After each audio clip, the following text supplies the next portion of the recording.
Edgar Allan Poe, Havran.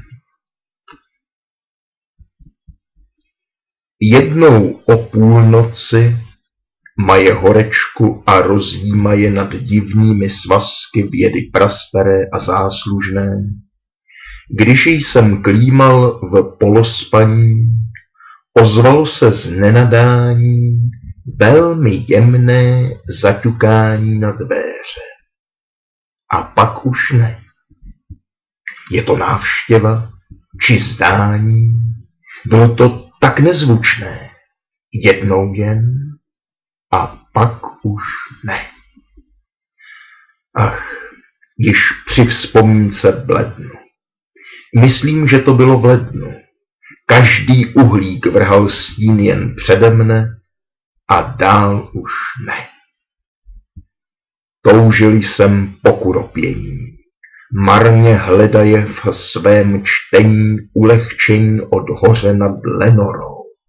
Již poslušné světice zvou Lenora. Nad jménem dívky nadvzdušné, jež byla mou, a teď už ne. Smutný šelest záclon vlaje zhedvábí a ohýbá je s hrůzou, již jsem do té doby neznal ani přibližně. Abych skryl své polekání, říkal jsem si bez ustání. Je to host, jenže z nenadání zaklepal tak neslyšně. Pozdní host, jenže z nenadání zaklepal tak neslyšně. Jednou jen a pak již ne. Tu má duše vzmužila se, řekl jsem bez rozpaků v hlase. Prosím, pane nebo paní, odpusťte mi velmožně. Avšak byl jsem v polospaní, když jste přišel z nenadání. Přeslechl jsem zaklepání. Je to skoro nemožné, že jste klepal vy. A poté otevřel jsem úslužně.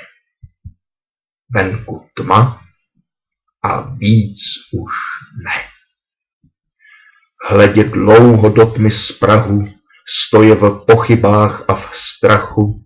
Dlouho snil jsem, jak si nikdo netroufal snít mimo mne. Ale ticho bez rušení, ani slůvka na znamení, jenom plaché oslovení Lenoro zní zimničně. To já šeptám, Lenoro. A ozvěna dí zimničně jenom to a víc již ne. Vrátil jsem se do pokoje, velmi divě se a boje, když jsem zaslech trochu silněji nový šramot poblíž mne. Jistě, co z zachumilice padlo mi na okenice, podívám se ze světnice, co jsi zač, kdo budíš mne. Stlumím na okamžik srdce, najdu tě, kdo budíš mne. Vítr a nic jiného už ne. Vyrazil jsem okenici, když tu s velkou motanicí vstoupil starodávn Havran z dob, jež jsou tak záslužné. Bez poklony, bez váhání, vznešeně jak pán či paní usadil se z nenadání v póze velmi výhružné na poprsí palaty. A v póze velmi výhružné si sedl jen a víc už ne. Pták ve svém ebenovém zjevu ponoukal mne do úsměvu vážným, přísným chováním, jež bylo velmi vybrané. Ač ti lisá chochol v chůzi, jistě nejsi Havran hrůzy, jenž se z podsvětního šera v bludné pouti namane. Řekni mi své pravé jméno, plutonovský Havrane. Havran děl. Už víckrát ne. Žasej jsem nad nevzhledem ptáka, jenž tak bez okolků kráká bezobsažnou odpověď, jež prozrazuje bezradné.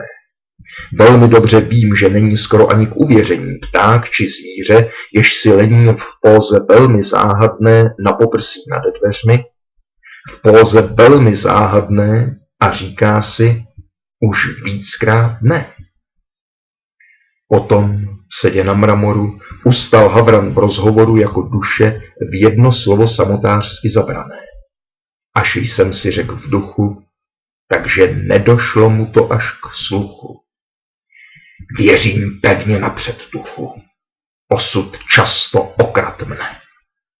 Jak mé naděje, i on se kránu odtud vykradne. Však Havran dí, už víckrát ne. Zaražen a na mne hledí s přiléhavou odpovědí, říkám si, toť bez pochyby pochyt velmi obratně od Pána, jejž osud vedl neštěstím a navždy svedl, takže nic už nedovedl zpívat než ty bezradné, pohřební a smutné písně, refrény tak bezradné, jako je, už víckrát ne. Když však Havran bez ustání ponoukal mne k usmívání, přistrčili jsem křeslo, mysle, že mne něco napadne, když se vhroužím do sametu ve vzpomínkách na tu větu, přemýšleje, co a světu, nad čím řek své bezradné, nad čím příšerný ten pták zde říká svoje bezradné, už víckrát ne. Taky jsem seděl nad dohady, mlčky, marně, bez nálady pod ptákem, jenž v hloubi prsou nepřestával bodat mne. Kles jsem s zamyšlenou tváří do podušky na polštáři, na níž padá lampa, v záři matné, mdlé a malátné, ale do níž nevboří své ruce, mdlé a malátné, ona. Víckrát ne. Zdálo se, že u stínidla houstne světlo od kadidla, že se bez pochyby anděl v zvoncích z nebe propadne.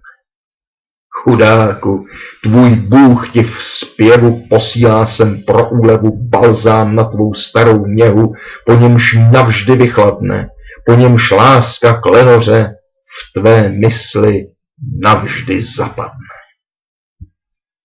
Však Havran děl, už víckrát ne. Prorokudím, mene tekel, ať jsi pták, anebo spekel, synu podsvětí a přece proroku, pojď hádat mě, statečně byť opuštěný, žiji zaklet v této zemi, dům mám hrůzou obklíčený, zda tvá věštba uhádne, zdali najdu balzám v smrti, zda tvá věštba uhádne. Havran dí, už víckrát ne. Prorokudím, mentekel, ať si ptáka nebo spekel, při nebi jež nad námi je, při Bohu jenž leká mne, rci té duši jež žaltají, zdali aspoň jednou v ráji, tu již svatí nazývají Lenora, kdy přivine, jasnou dívku Lenoru, kdy v náruči své přivine. Havran dí, už víckrát ne. To zřek jistě na znamení, že se chystáš k rozloučení, táhni zpátky do bouře a do podsvětí, satané.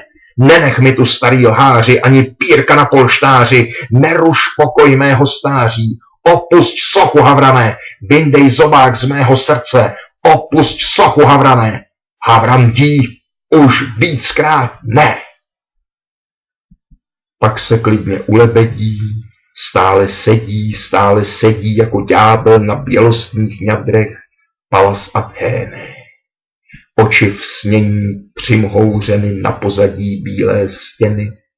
Lampa vrhá beze změny jeho stín, jímž uhrane.